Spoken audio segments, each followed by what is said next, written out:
পরের দিন সকালবেলা শেফা শিয়ালিনী ঘুম থেকে উঠে দেখে সেই ছোট চারা গাছটি থেকে অনেক বড় একটা আইসক্রিমের গাছ হয়েছে।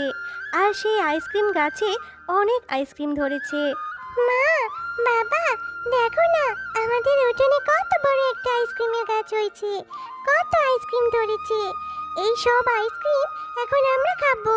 আমি প্রতিদিনই আইসক্রিম খেতে পারবো। বাবা, বান্টি, তুমি আইসক্রিম খাচ্ছ? এটা খেতে অনেক মজা। আমারও না অনেক আইসক্রিম খেতে ইচ্ছে করছে। আমাকে একটু আইসক্রিম দাও না, আমি তো কখনো আইসক্রিম খাইনি। একটু দাও বান্টি। আইসক্রিম খেতে ইচ্ছে করছে বললেই হলো?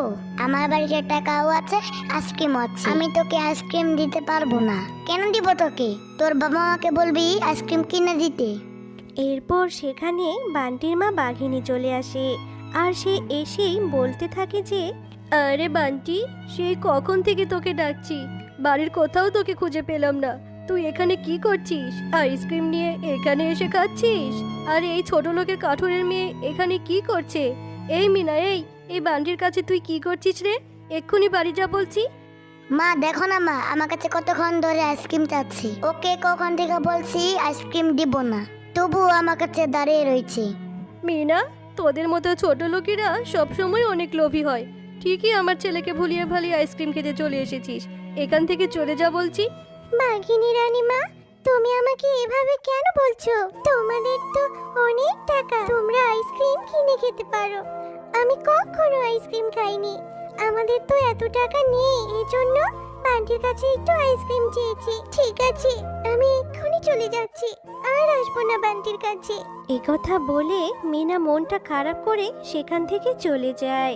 বাবা, ও বাবা, আমাকে কি একটা আইসক্রিম কিনে দিবে? আমার না অনেক আইসক্রিম খেতে ইচ্ছে করছে। বাবা জানো, স্কুল থেকে ফেরার সময় দেখি বান্টি আইসক্রিম খাচ্ছে। আমি ওর কাছে একটু আইসক্রিম খেতে চেয়েছিলাম। বান্টির মা আর বান্টি আমাকে অনেক কথা শুনিয়ে দিয়েছে। মিনা, একটা আইসক্রিমের দাম অনেক টাকা, কেন বায়না ধরছিস মা? তোর বাবা যে টাকা রোজগার করে সেটা দিয়ে তো আমাদের সংসারটাই চালাতে হিমশিম খেয়ে যাচ্ছে। আর তুই কেন বাঘিনী বান্টির কাছে আইসক্রিম খেতে চেয়েছিস? গিন্নি, কেন আমার মেয়েটাকে এভাবে বলছো? মিনা, তুই চিন্তা করিস না মা, আমার তো রোজগারের অবস্থা ভালো না। হাতে একটু টাকা হলেই আমি তোকে আইসক্রিম কিনে দেবো মা।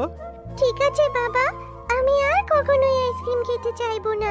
তোমার কাছে যখন টাকা হবে তুমি আমাকে আইসক্রিম কিনে দিও। আমি আর কখনো বলবো না আইসক্রিমের কথা। মিনা, আমি পুকুর ঘাটে জল আনতে যাচ্ছি, তুই কিন্তু বাড়ি থেকে কোথাও যাবি না। এই কথা বলে মিনার মা শেফা শিয়ালিনী পুকুর ঘাটে জল আনতে চলে যায়।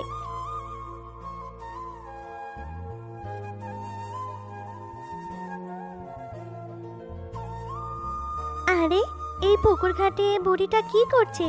আবার এখানে দেখছি 1000 টাকার একটা নোটও পড়ে আছে। তাহলে কি এই 1000 টাকার নোটটা ওই বুড়িমার? বুড়িমা, ও বুড়িমা, এখানে কি করছেন আপনি? এই যে এখানে টাকা পড়ে আছে, এই টাকাটা কি আপনার? আরে, বুড়িমা তো কথাই বলছে না।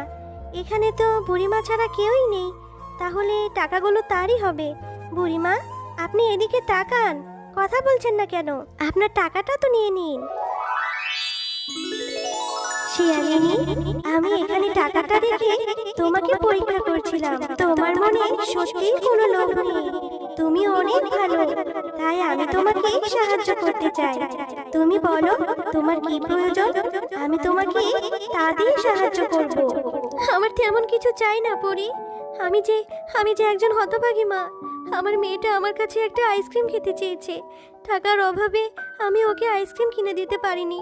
তোমার যদি দেওয়ার থাকে আমাকে একটা আইসক্রিম দাও, যাতে আমি আইসক্রিমটি নিয়ে আমার মেয়েকে দিতে পারি। শিয়ালিনী, তুমি আর কেঁদো না।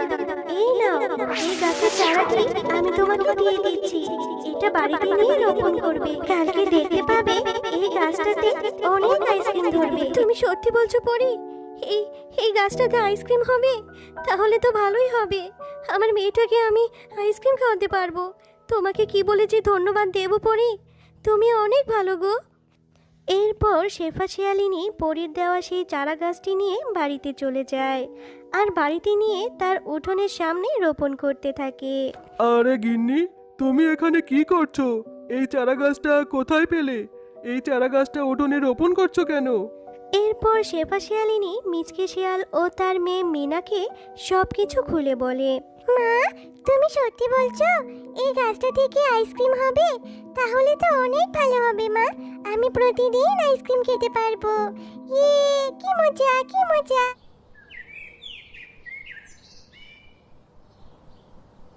পরের দিন সকালবেলা শেফা শিয়ালিনী ঘুম থেকে উঠে দেখে সেই ছোট চারা গাছটি থেকে অনেক বড় একটা আইসক্রিমের গাছ হয়েছে, আর সেই আইসক্রিম গাছে অনেক আইসক্রিম ধরেছে। মা, বাবা, দেখো না আমাদের উঠোনে কত বড় একটা আইসক্রিমের গাছ হয়েছে, কত আইসক্রিম ধরেছে।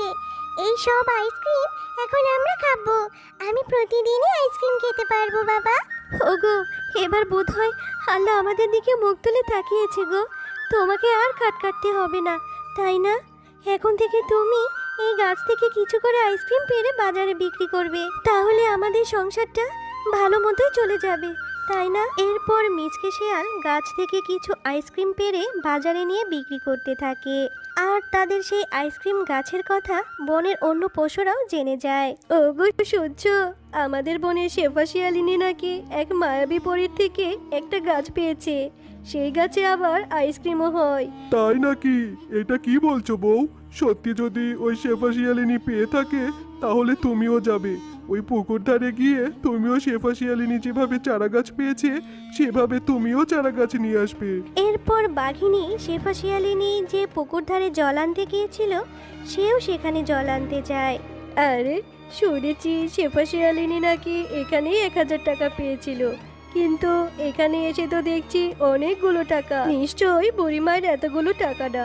আমি এই টাকাগুলো কলসির মধ্যে লুকিয়ে রাখবো, আর বাকি 1000 টাকা বুড়িমাকে দেব। বুড়িমা, ও বুড়িমা, আপনি এখানে বসে আছেন? এখানে আপনার টাকাটা পড়ে পেলাম, এই নিন আপনার 1000 টাকা। এই 1000 টাকা নিয়ে আমাকে একটা জাদুর আইসক্রিমের গাছ দিয়ে দিন। বাঘিনী, তুমি অনেক লোভী। আমি তো এখানে 1000 টাকা রাখিনি, আমি এখানে অনেকগুলো টাকা রেখেছিলাম। তুমি এতগুলো টাকার লোভ সামলাতে পারোনি। তুমি একজন রাজার বউ হয়েও এত সামান্য টাকার লোভ তুমি সামলাতে পারোনি। সামান্য আইসক্রিমের গাছের জন্য তুমি এখানে চলে এসেছো, তাই তোমাকে তোমার লোভের জন্য শাস্তি পেতেই হবে। এই নাও, আমি তোমাকে জাদুকরী শক্তির মাধ্যমে গরিব করে দিয়েছি। এখন থেকে তুমি সাধারণ পশুর মতোই দরিদ্র। পরি, আমাকে তুমি দয়া করে ছেড়ে দাও।